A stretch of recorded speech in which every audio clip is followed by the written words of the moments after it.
Hello. It's been a while since I've reviewed a new release. What's going on? My schedule just got thrown out of whack the past couple weeks, so I haven't seen The Accountant 2, Until Dawn, Fight or Flight. I really have to shift some things around to see Final Destination Bloodlines. Probably won't be able to see Mission Impossible until the week after it's released. You know what I'm doing in the meantime? Trying to catch up on those movies that I missed. And my brain was at war with itself. You know how they say that you have like two sides of your brain that think differently? Yeah, they were thinking differently, trying to decide what movie to go see this week. And I think the bad side won out.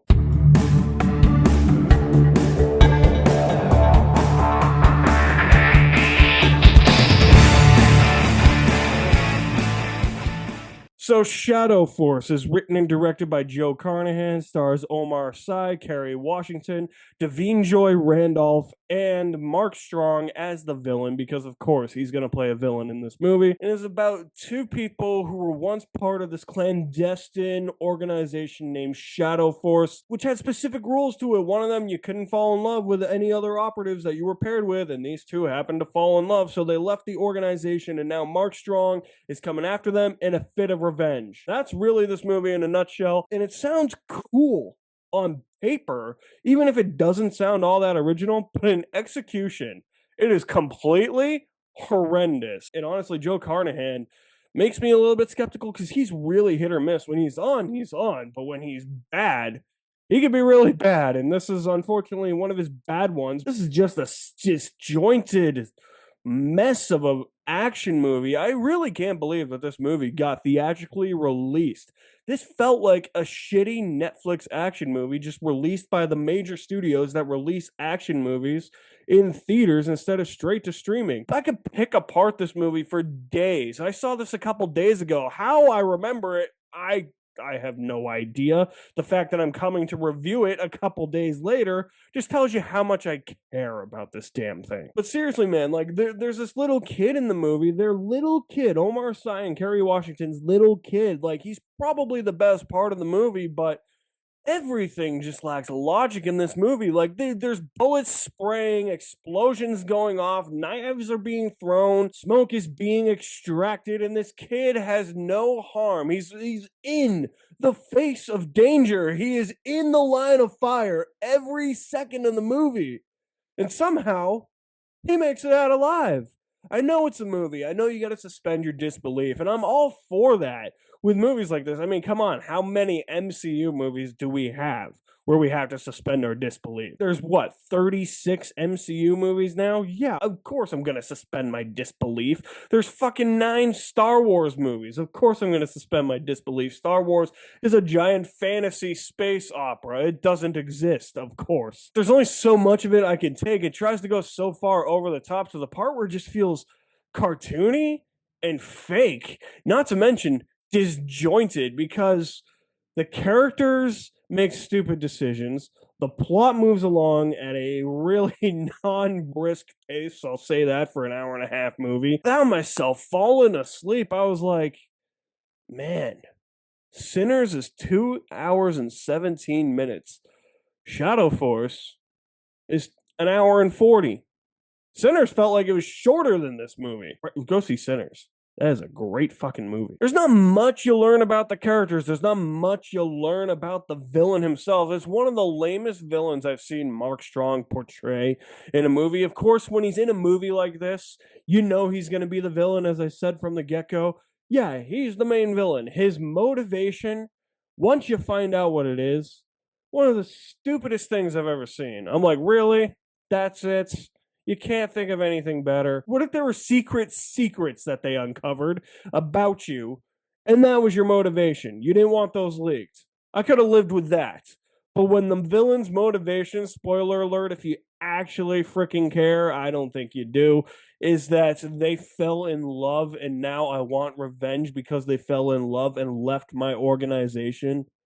That's the stupidest thing I have ever heard. That is legitimately his motivation in this. There's so many other side characters. Davine Joy Randolph is actually really funny in this movie. She's actually a real joy. She's probably, no pun intended, she's probably, next to the little kid, the best part of the movie.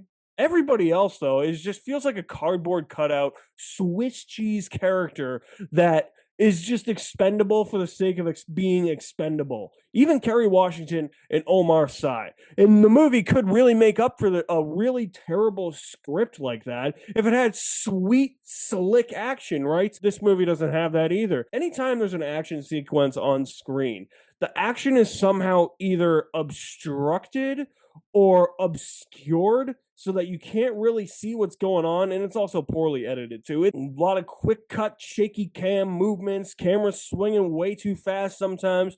But then what I mean by it's obscured. Okay, look, I don't mean to talk bad about my favorite baseball team's baseball stadium here, but you go to Fenway Park, you buy a ticket, sometimes you're sitting in front of a damn pole. That's how it feels watching the action in this movie. Something is always in front of the camera that obstructs your line of view to see the coolest parts of the action. There's this action sequence, and essentially, there's a car chase surrounded in smoke.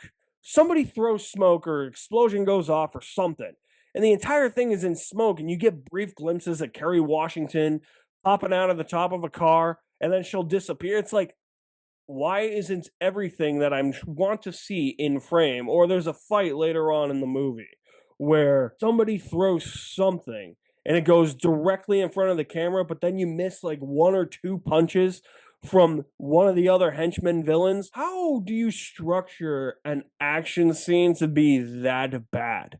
I really don't get it. If the action for this movie was actually good, it probably could have gotten a little bit of merit for me. I don't think it would have necessarily saved the entire movie, but it probably would have at least led to a fun time.